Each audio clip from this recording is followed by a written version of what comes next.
citizen and get through this document with more time for reflection and understanding. I'm a college graduate with 2 master's degrees, but I don't understand this kind of language, and I have to go over it over and over and over again so that till I feel like I can talk intelligently and give viable comments that protect both my community of Anderson Valley and the rest of the county. I don't feel like you've given us adequate time to do that, and I can't help but note that the comment period ends the day before the national election. And with all that's happening around the national election and what's happening in our country as a whole, I am wondering why you came up with this date. And I think with all the time and energy and money that's been spent on this document, I really think that you're doing us a big disservice by not giving us more time. Thank you. Thank you. That's the last of the speaker cards we have. Anyone else in the audience wishing to speak, please bring your card forward. I'll take you in order of presentation. Mary Ann Landis, I believe, is first. Mary Ann Landis.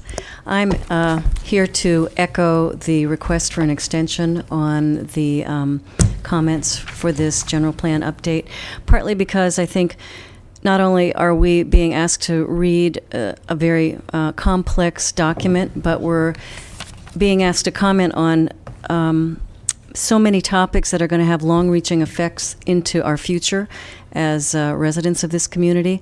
And I think in this this document that I received today, down at the bottom, the reader is invited to review the executive summary and the entire draft EIR before submitting comments, in addition to reading the general plan.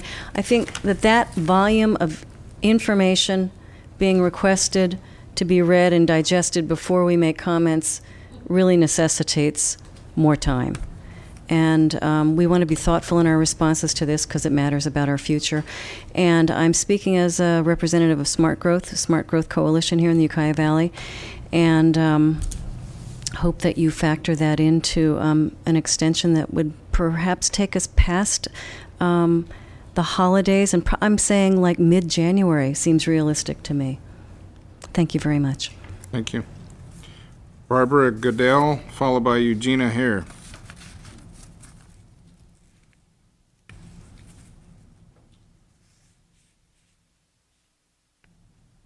Barbara Goodell from Boonville, and I too would like to echo the comments on extending the comment period. I think that I agree with all of the previous testimony, plus the fact that in the 45 days that we had, it was also during the main harvest period for Mendocino County, and it is a primarily agrarian county in terms of harvests.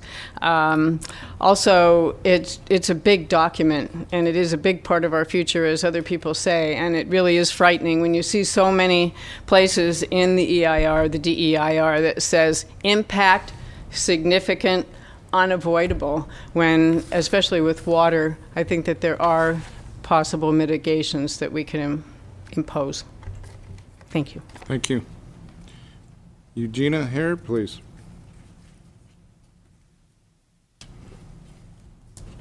My name is Eugenia Hare. I live in Navarro. I would like to ask for some clarification concerning what we've heard in previous discussions with the planning department. It's my understanding that the adoption of the general plan cannot go forward until the required zoning and other code changes are made that accomplish the mitigations that are prescribed in the general plan. Is that correct? No, that's the mitigations that are suggested in the plan will occur after the plan is adopted. So you don't anticipate any action on any of the zoning changes or other code changes that you are talking about in these stages of the discussion prior to the plan adoption. And you have set out certain recommendations in the DEIR and in the general plan calling for zoning changes to accomplish these things or other code changes, but you have no plans to do that before you adopt the plan.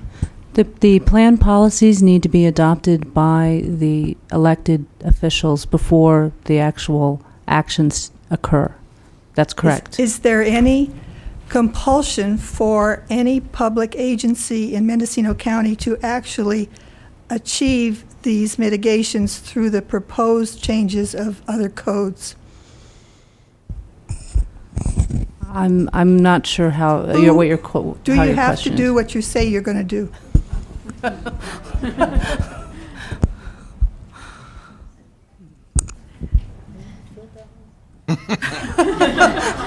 Anybody?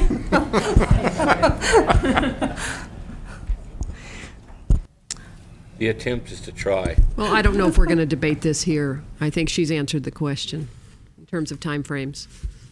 In terms of timeframes and debate, it may be instructive to regard what happened to the requirement in the last general plan for a grading ordinance.